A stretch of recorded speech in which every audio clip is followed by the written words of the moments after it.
निशा निवारण पाई परिवार लोके निशा निवारण केन्द्र को छाड़ती किंतु जदि निशा निवारण केन्द्र रे युवकों मृतदेह उद्धार करा जाए तेबे परिवार लोके करिवे कोन। हाँ आज्ञा निशा छाड़िबा पाई निशा निवारण केन्द्र रे छाड़िथिले किंतु एबे सेठु मिलिछि युवकों क्षताक्त मृतदेह। देहरे गभीर आघात लागिथिबा देखिबा पाई मिलिछि। तेबे भद्रक जिला धामनगर थाना अधीन रे थिबा वास्तव निशा निवारण केन्द्र नारे आसिछि एमिति अभियोग। सूचना अनुसार जाजपुर जिला हरिपुर गाँव केदारनाथ परिड़ा परिवार लोके गत 4 तारिख दिन वास्तव निशा निवारण केन्द्र रे तांको भर्ती करथिले। परे किछि दिन तळे परिवार लोके केदारनाथ को भेटिबा पाई सेठाकू जाइथिले। निशा निवारण केन्द्रर कर्मचारी माने तांको सीसीटीवी जरिया रे केदारनाथ को देखाइथिले।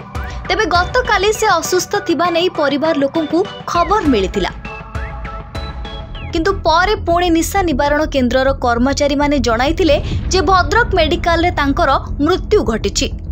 खबर पाई परिवार लोके आसी देखंती तो केदारनाथ को मृत्यु होइतिबा बेले देहरे क्षत चिन्ह रहिछि एवं माड़ होइतिबा नै चिन्ह मध्य रहिछि।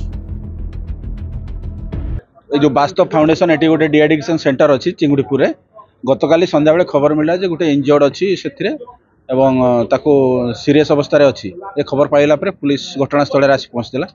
पहुंचीबा परे जे ऑनर अछंती तांको कुहा गला से ताको नवा पई हॉस्पिटल को एवं स्थानीय लोक एवं पुलिस मिसिकी ताको हॉस्पिटल नेले सिटी रिसीव डेड हे जाइछि एवं से संगतर ताकर घर लोक जे अछंती जाजपुर एरिया रो केदारनाथ परिडा बोली जे डिसीज अछंती तांको घर लोक गोटे अभियोग आनिछंती ताको निर्यातना देबारु से तार मृत्यु हेछि बोली एवं से संक्रांत रे वर्तमान हमर तदंत चालुछि प्रिलिमिनरी स्टेज रे अछि।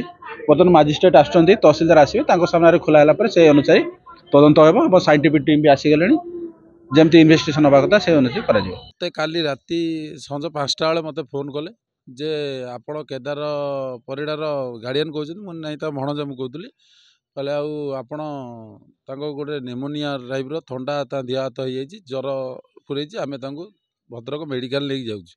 बोल सर आमे जाई पहुँचुचु मेडिकल कहले ना आप आसन आम जा पहुँचिकी देखिकी कौन आपन को रिपोर्ट करूँ से आम मन मानला ना से आम केदार जी अच्छा मामू मो बड़ मामू जी कति मु फोन ले गली मामू कथा सी भी सही कथा कहले आम मेडिकल नहीं जाऊँ गलापर आपण को आम जनइबू कहीं से भितर आम बाहर आसवाई भद्रक से भितर 2 मिनट कि 5 मिनट जामको फोन कले आपणकर पिला डेड हो जाइए सेठू आम आसिकी पहुँचलु निशा निवारण केन्द्र में आम सरपंच जिला परिषद समस्त आसी पहुँचलु जिते देखला बेलू से पिला को गोटे गाड़ी रे से भाया पकई कौन मेडिकल आनी ना कि कौन किसी भी करना तापर आम मेडिकल को थाना रे जाकि आम देला पर थाना स्टाफ आसी सार आसिक आमको तेबे घटना को नहीं निशा निवारण केन्द्रर कर्तृपक्षों सह मोबाइल जोगे जोगाजोग करथिले मध्य घटना को नहीं एपर्यंत कोनोसी प्रतिक्रिया मिली पारि नाही। भद्रकरू सीताकांत पाढ़ीଙ୍କ रिपोर्ट दूरवार्ता डिजिटल लाइफ। मोबाइल फोन और सांगसाथी आपणक पिलाटीर पाठपढ़ा और कैरियर को प्रभावित करुछि कि आपण सेतिपई विब्रत कि तेबे आज ही आसंतु आपण चाहुथिबा मन लागी संपूर्ण आवासिक स्कूल